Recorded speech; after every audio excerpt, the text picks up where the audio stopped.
evening, everyone. Welcome to Talking with 3D. I am your host, Derrick Durrell Dixon, and this is Real Talk for Real People. Ladies and gentlemen, tonight I don't have a special guest. I guess I'm my own guest because today we are doing the year in review with Talking with 3D. And I am just so excited that you have gone on this journey with me. This has just truly made me a different person and really made me appreciate what I do and the guests that I've interviewed. And I just want to go down memory lane of some of the shows that I've done and the guests that I've had on the show and just go back with that. You know, my journey started with the idea of helping brothers out. And I got that idea because of the fact that, you know, men had such a bad negative vibe about everything that was going on with the Me Too movement and things like that. And I just want to put a spin on it and put a positive vibe out about what men are doing, empower men. So I started helping brothers out, and I did that with my co-host Elwood Class Ingram. And thanks to Be Inspired Global, because Be Inspired Global gave me my first start in doing a talk show. So I do have to thank Be Inspired Global for giving me that chance to start helping brothers out. And then I started my own journey with Talking with 3D. And Talking with 3D became because of the fact that Cliff Eason with IOM, Image of a Man Network, came to me and wanted me to do a show that still was empowering people and still that was fun and everything. So I took the idea, I ran with it, came up with Talking with 3D. And I just, since then, have been growing stronger and stronger and stronger. So Cliff Eason was the one that kind of started me on this journey with my own talk show.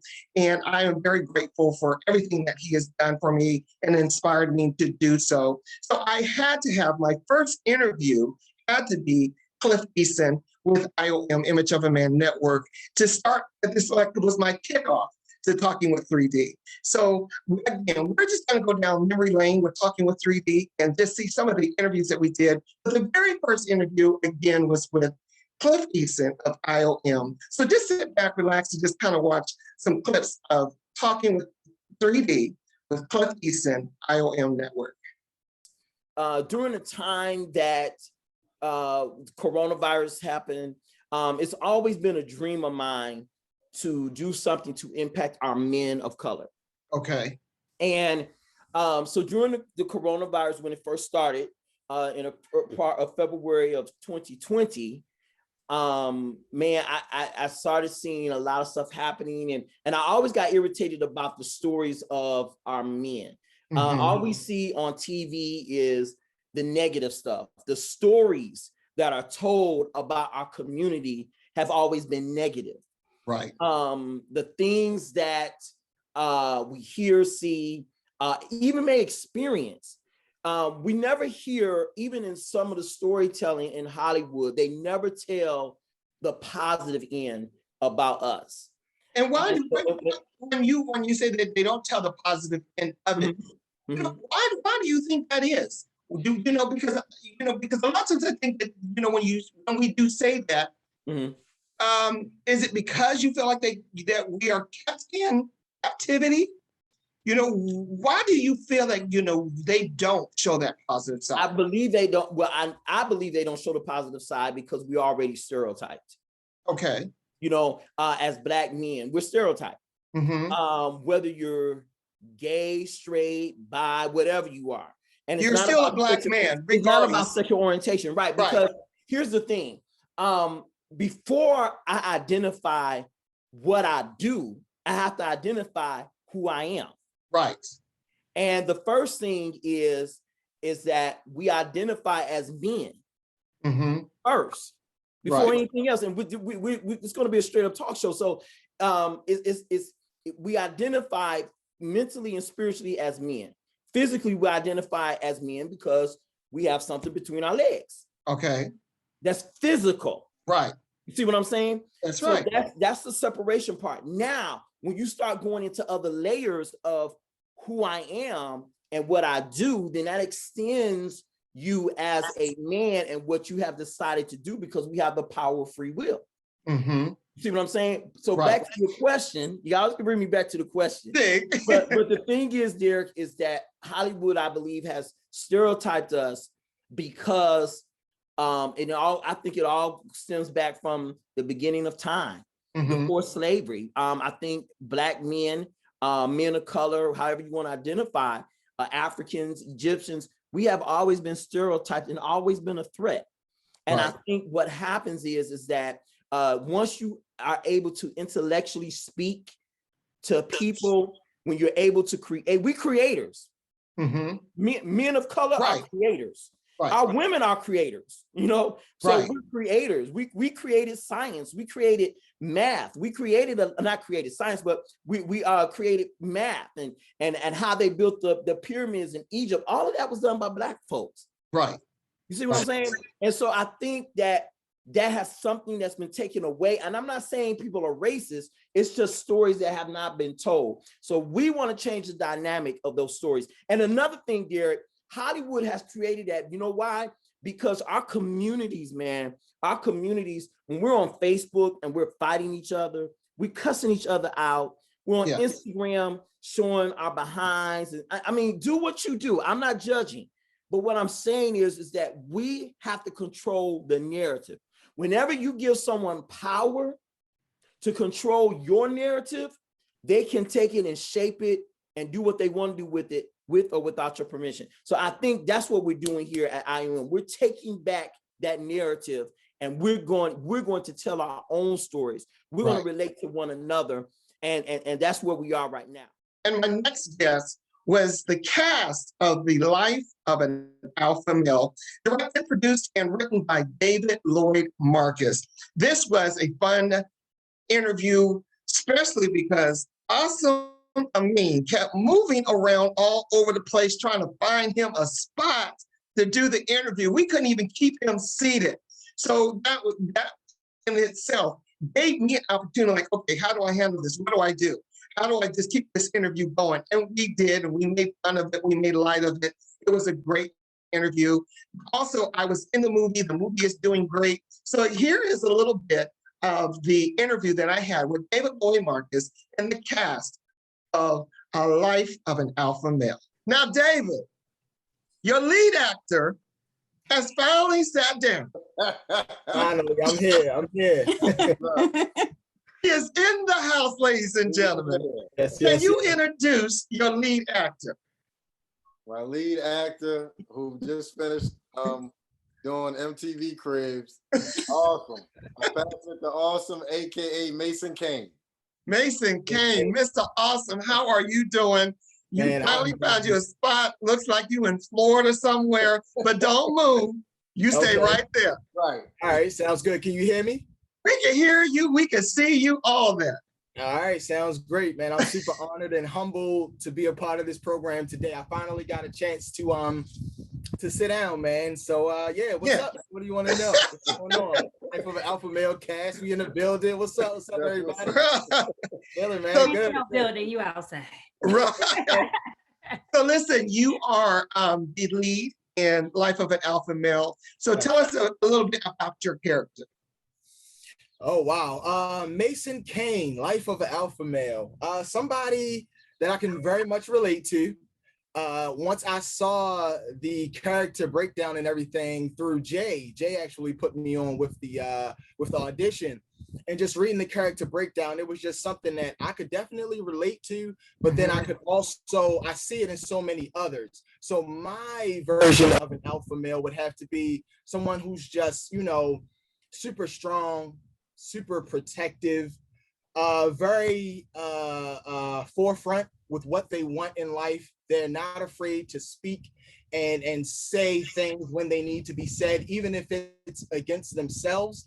So that would be my character, Mason Kane. He's a very intuitive individual, I would have to say, you know what I mean? And then he internalizes a lot of things as well. So everything that he does to women, he looks at it and doesn't just say like, hey, they could have done something better. He always looks to see, I feel like what he could have done better, what he could have done different. Now, that wasn't his path his whole life, but he turned his life around. I can't give you too much more because I got so much in my mind about this Cage.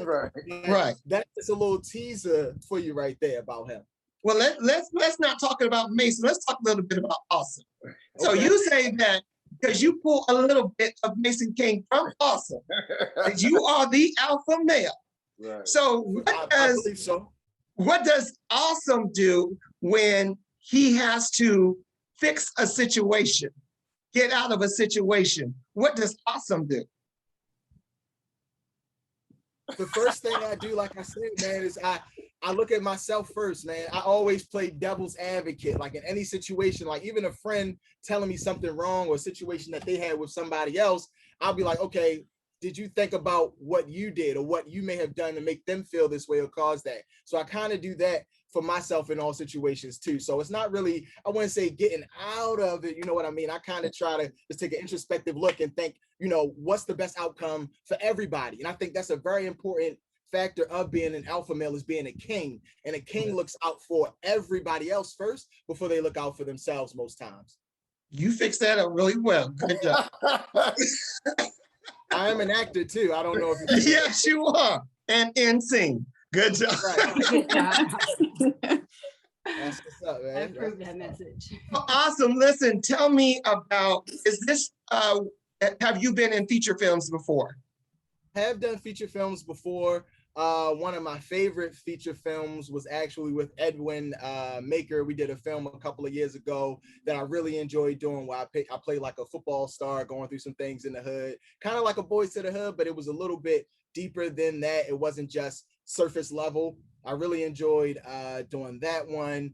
As far as lead roles though, this is I would say my biggest break and my biggest opportunity in the lead role. I've had a lot of co-starring role. I work with Kimye Workman. As far as in theater, I've had a lot of starring roles and things with Rosalind Gaines. Now I'm working with this guy named Derrick Durrell Dixon, amazing director. I can't wait to get down and working on it dirty with his project. I don't know if you've heard of that guy, but he's a good one to work with. You should interview him one day. I'll check him out. Tell me about you being a director. What made you want to be a director, a writer, a producer? When did you know that David Lloyd Marcus, that this was your destiny, this was your purpose? I would say I started writing around 2009, and I'm an author first. So I had written my first book, and then but I always wanted to do film. I always wanted to do film from around that point, around 2009. And then I had a script idea, and I pitched the script to a competition, and later that show became Blackish, but it wasn't produced by or written by David Lloyd Marcus. Okay. And so I started looking into it, and I saw this show, and I'm like, that's the same family name I use, the same concept about race, the same everything. And I kind of, just a long story short, got robbed up front and got stung. And the only reason that I'm just bringing that up is because that experience and the pain and dealing with the lawsuit and realizing I didn't have the money to fight the big corporations and what can happen in pitching a script. I think I'm a man of faith, and I believe that sometimes we make plans, but God directs our steps. And so I believe that kind of happened to me. That's what motivated me to say, you know what? That won't happen again. I'm going to try to do this on my own and get a team. And I didn't know how.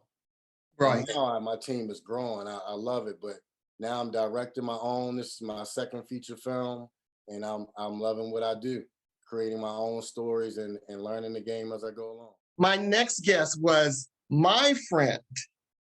She is a celebrity hairstylist, Erica Strong, in Atlanta, Georgia. We did an explosive interview.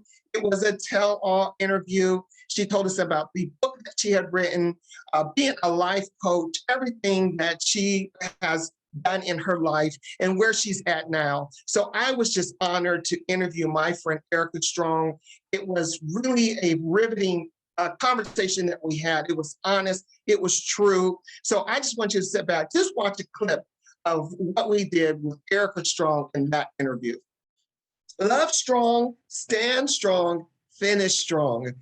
Tell us, Erica, what made you write this book? You know what? It was a series of journals that I was writing through some of the darkest times in my life, right? And as I was writing these journals, it was just my way of releasing all of the pain that I had inside of me. That pain that we hold inside of us that shows up in diabetes and high blood pressure, and like that starts to deteriorate our bodies. I knew that I had to get that out some kind of way. And thank God, because nobody told me that. I didn't have a therapist then, but I knew that it was, I just had to get it out of me, because I walked around with such a heavy, deep depression, that feeling of just like, I don't want to live anymore. And I started getting it out of me by writing in my journals. And the first part of where that deep, dark depression started, as I was happily married with my children, with my new business. It was my second salon I was opening up. So, it was like the point in your life when you felt like everything was great. It's wonderful. Like, this is what life is about. And we had our youngest child. She was 1 at the time. And he decided he wasn't coming back home. Like, he left to go to work. Wow. He left to go out of town for a business conference. And 2 weeks into that business conference, I'm thinking it's time for you to come back home. He called and was like, I'm not coming back. And I mean, it was just that cavalier. I'm not coming back. Whatever you can't sell, give it to, whatever you can't sell, give it to Goodwill. I'll never, ever forget that. Because I'm looking around like, how do you leave your home and leave everything in it, including your children and your wife, and say, I'm not coming back? I thought that just happened on TV. Right. You know that show, Harlem Nights, when the man called the children, oh, baby, put your mama on the phone. Mom, I ain't never come home. You remember that? Right. That only happened in movies, right? And then for that to show up in my life with no explanation. There was no arguing, there was no fussing, there was zero explanation. So I couldn't make sense of it, because I couldn't point a finger to like, I'm not enough, I'm not good enough, I'm not pretty enough, because I did all of that at first, and I'm thinking like, well, there was no explanation, just I'm gone, right? Wow. And so going down that spiral of depression, it was too much inside of me that I had to start writing how I felt. But one of the things that I'm grateful to God, because I know that it was the impression of God's intelligence on my mind to know that when I wrote something in that journal, I could not ever end it with a sad part. I had to end it with building myself back up. So I could be as honest and expressive as I needed to be in my journal. Like, I feel like crap. I feel like I'm not enough. I feel like I'm not pretty enough. I'm just worthless. Who, anybody could just leave me. I mean, I said everything I was feeling. I got it out. And then at the end of the journal, I would say, but you are not alone. God is with you. You are loved. You are loved. Like I had to reaffirm myself before I closed that book. And so I would do it every time that I felt so heavy that because contemplating not living anymore started becoming a real thing. Okay. It was like, I never did anything to intentionally hurt myself, but I thought about it a lot.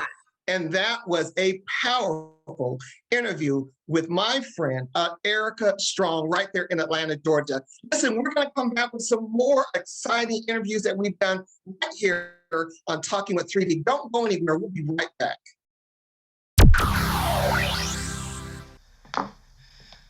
I don't ask much from you, girl. Why can't you give me the respect that I'm entitled to? Why can't you treat me the way I would be treated by any stranger on the street? Because I am not one of your fans!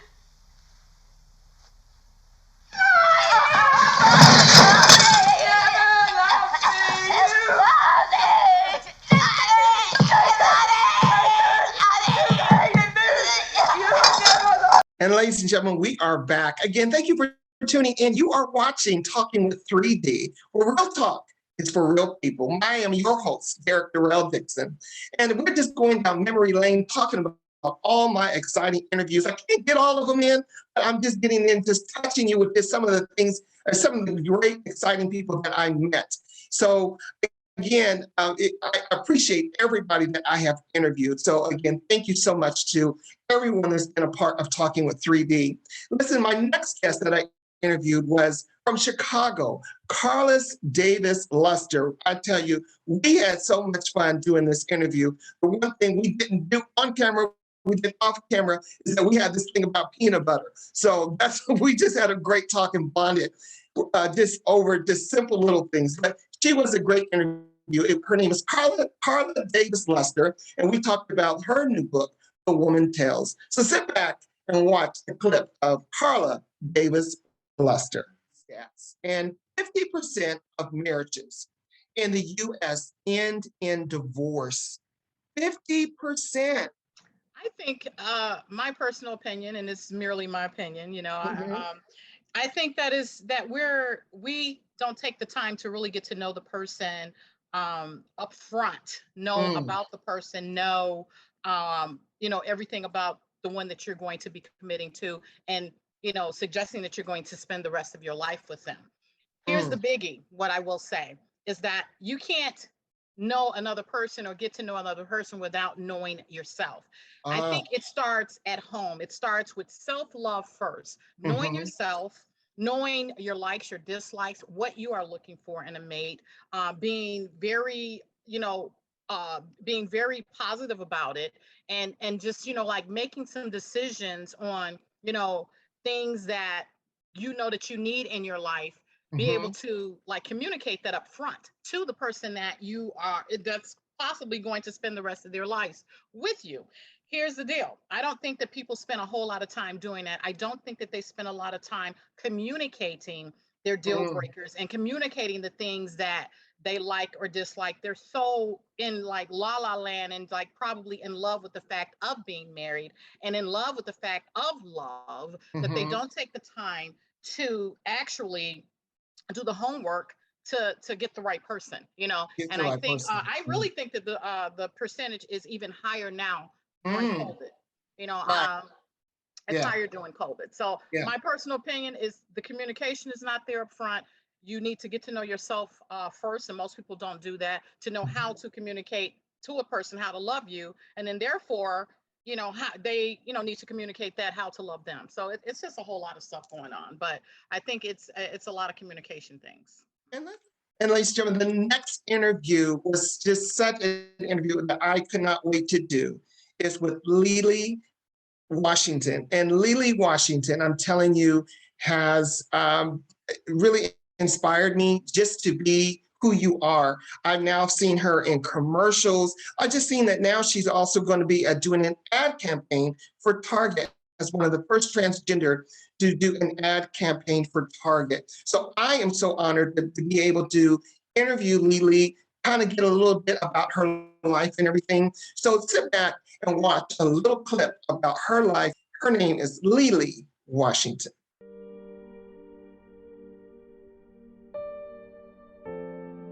In order for you to understand how I got here, I have to tell you how my journey began.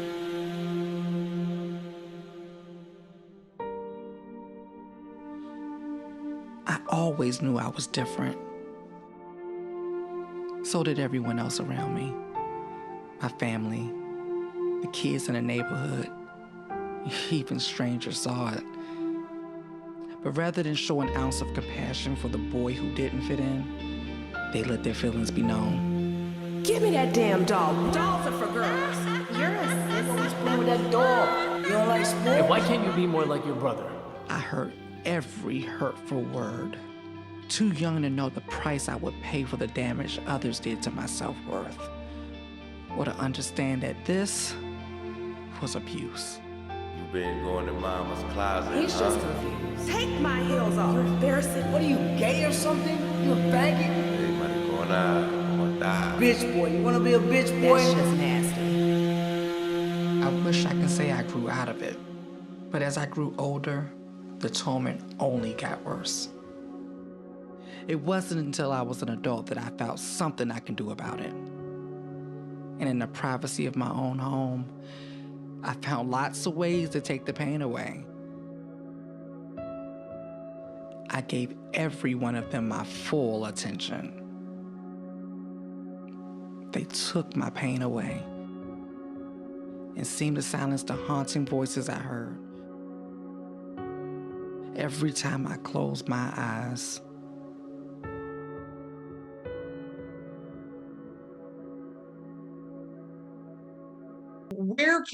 how can we direct people to get more information? The information is in your child. Children are way smarter than us dumb adults. Right. Because they're telling you what you need to know, but we're not listening. They don't listen. Yeah, we don't listen to children. We think they're dumb. They're way smarter than us. We've just had more life experiences, but they are closer to the universe or God or whatever you want to call the creator or whatever you believe in, but they're closer to that than we are. Yes. We're indoctrinated. A lot of us are full of fear and worried about whatever people think and, full of just misinformation and miscommunication. And then we just pass all that down to kids. But when children they don't have a sense of any of that. They're just being free. They're being themselves. So listen to them. And my next interview was with the fabulous Dr. Lajoyce Brookshire. She was the author of Soul Food, Web of Deception. She is an ordained minister, doctor of naturopathy, and a master herbalist. So I just had a great time learning about the do's and the don'ts and everything, what to eat, what not to eat. She really enlightened us of a lot of things. So sit back and just enjoy a little clip of my interview with Dr. Lajoyce Brookshire. Why are we so afraid? I think that a lot of times we are so afraid of natural remedies because, one person says this about it, one person says this about it. This was just something grandma said, so why are we so afraid of that? Well, let's talk about what was in grandma's hand. Grandma would open up that back door, snatch something off a tree, snatch something out of the ground, put it in a pot of water, boil it up, make you drink it like the Dickens. Yes. You drank it, you pooped your brains out, you peed your brains out, you slept all day. When you woke up, guess what? You felt better. Yes. Now, people say that we've really advanced since that time frame. I agree. But what in the world are we doing changing what works? And I think I love medical doctors. I do, because I don't think that anyone who's a doctor who treats sick people is in it for if they have a bad heart. So I think that all of them are good-natured and want to genuinely see people get well. You got to love that. Right. I love that. Right. So thereby, I am not downplaying what they know, and they should not downplay what I know. What you know, right. And so I say that if we marry the two, we could help the multitudes. Right. I do say that Western medicine is great for urgent care medicine. Okay. And please, if I have a gaping wound or if I have something broken, if you come at me with something other than an emergency room ride, I'm coming for you when I come out of this, okay? Right. Take me to an emergency room, because they are experts in sewing things back together and they working again. Right, okay. I have nothing in my toolbox for that. Okay. Gotcha. And I know how to hold them. I know how to fold them and say, this is where you need to go. And they're excellent also at diagnostic. Okay. Diagnostics. Gotcha. They can order lab work that I don't have access to. Gotcha. I can read blood work. I can tell you what blood work to look for. But a naturopathic doctor is also a health investigator. Right? Health investigator. A health investigator. I am constantly looking for the why. I'm looking for the root cause. I don't want to just put a Band-Aid over your bullet hole. I don't want to put a Band-Aid on the fact that you get a headache every day at 3:00 and you just blow that off. I need to find out whether or not you're pooping every day, but whether or not that could attribute to you're getting a headache every day. I need to know that. How many doctors have asked you how many times a day you poop? Right. These are questions that build a story. And ask you how many times you do go, and what it looks like. Oh, look, I could show you one of my intake forms right here on my desk. Okay. The intake form says, how often do you poop? Once, times, 4 times, 5 times a day. A healthy body, by the way, is 3 to 5 times, just so you know. Okay. All right. Okay. And does it sink or float? Does it break apart when you flush it? What color is it? Light brown, dark brown, baby poop in color? Right. How many times do you wipe to be clean? All of that builds a story, and no medical doctor is asking those questions at all, not even a gastroenterologist. Now, I want to know how many people are not wiping to be clean. That's another story. And ladies and gentlemen, that was my interview with Dr. Lajoyce Brookshire. Listen, we're going to take another quick break, but don't go anywhere because, again, we are going down memory lane with Talking with 3D. And we don't want you to miss anything. So get a snack, come right back because we got some more for you to see.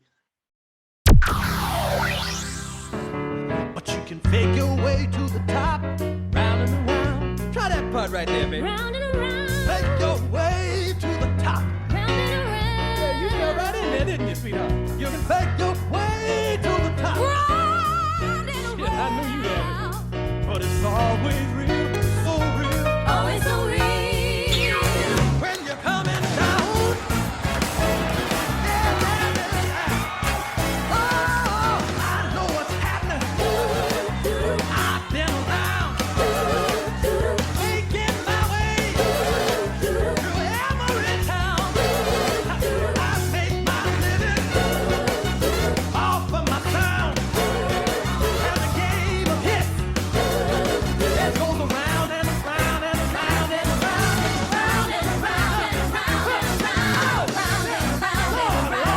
And ladies and gentlemen, welcome back. We are again continuing on just reviewing the show that I've done here on Talking with 3D.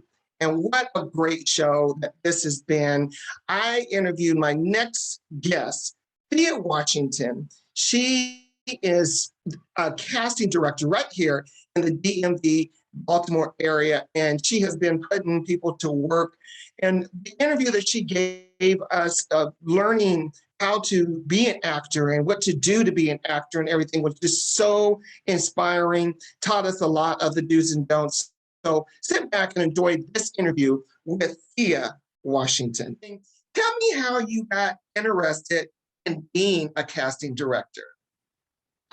It actually was, it was kind of like, I'm not gonna say a mistake, but I've always had cool jobs. Like my first job, I was working at 14, I was working at a cell phone store, like with the I-1000 Nextel chirp phone. Like I was the first one at my high school with that.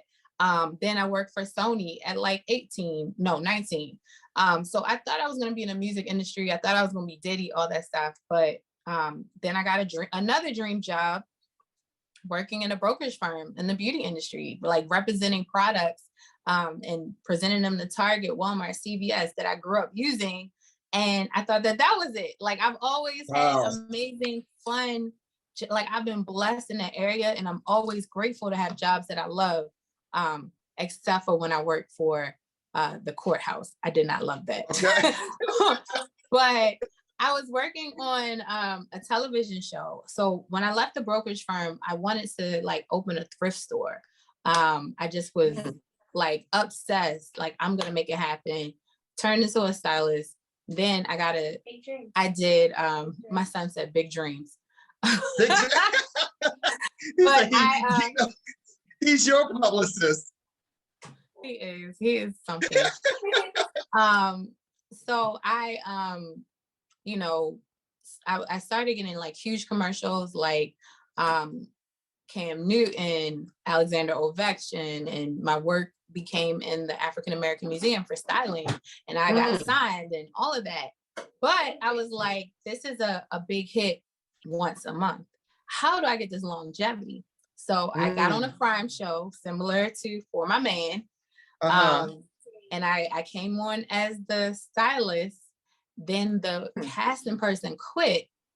And I was like, I do this all the time. Right. And I didn't.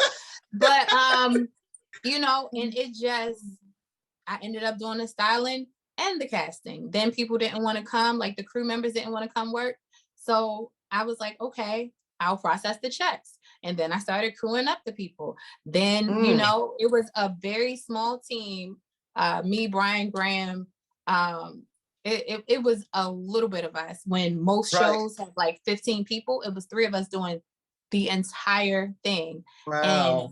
And I was grossly underpaid, but that eventually turned into a career where Sirens called me like, hey, I heard you're a casting director. This person called me, hey. And I loved it because I could work from home. I didn't have to be on set styling, you know, and away from my child. So I just loved it.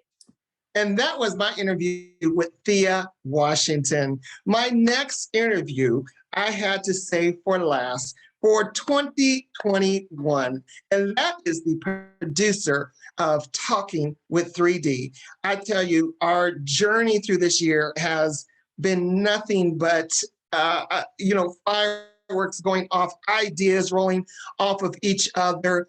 I tell you, when you have good people that back you up, there's nothing that, you know, that they can say or we can say to each other that something is wrong or something is right. We inspire each other. So I am so grateful that I had got to interview the producer of Talking with 3D, also a Plushwork TV. I don't know what else to say because of the fact that I'm just so grateful that we met. I'm so grateful that he's trusted me. I'm so grateful that he's inspired me. So this is an interview that I did with Mike Lee, the producer of Talking with 3D.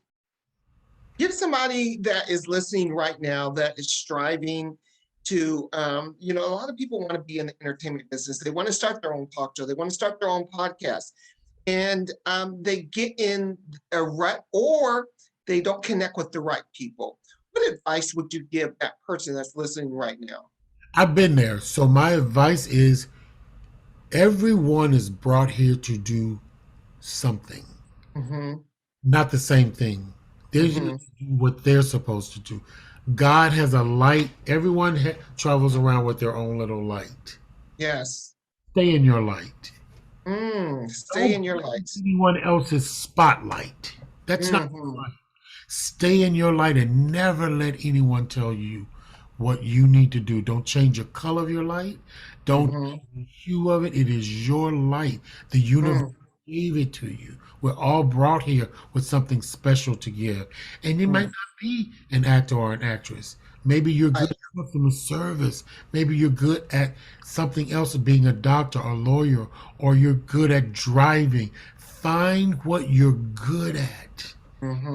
Stay in that light. Make that work. You can break off into other things in your life. I've gone through so many stages in my life, and each part of that life I can dissect. I don't do some of that stuff anymore because I've grown. I keep growing. The skin keeps coming off.